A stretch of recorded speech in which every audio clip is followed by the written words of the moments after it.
Le jour de l'intervention arrive. Le chirurgien perce de petits tunnels dans l'os afin de diminuer la pression et espérer une revascularisation. Pendant quelques semaines, Marc croit enfin revoir la lumière. La douleur baisse.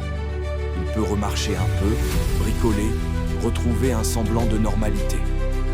Mais l'ostéonécrose n'a pas dit son dernier mot. 3 mois plus tard, la douleur revient. Plus profonde, plus violente. Une nouvelle IRM montre que la tête fémorale s'est effondrée. Le verdict tombe.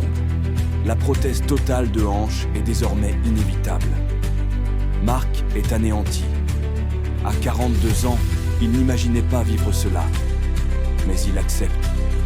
Il n'a plus vraiment le choix.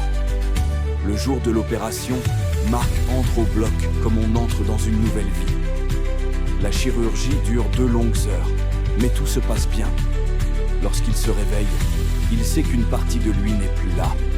Remplacée par une articulation artificielle, lisse, froide, mais pleine d'espoir. Les premières semaines sont difficiles.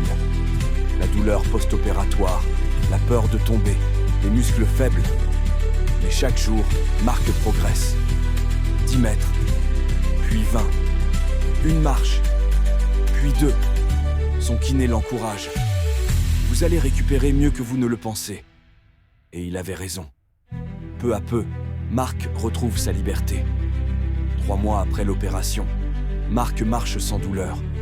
Il remonte même sur sa moto, avec prudence. Un matin, alors qu'il traverse le marché avec Élodie, il s'arrête soudain. Il sourit, les yeux brillants. J'avais oublié ce que ça faisait, de ne plus avoir mal. Ce jour-là, il comprend quelque chose. Même quand un os meurt, la vie, elle, peut recommencer.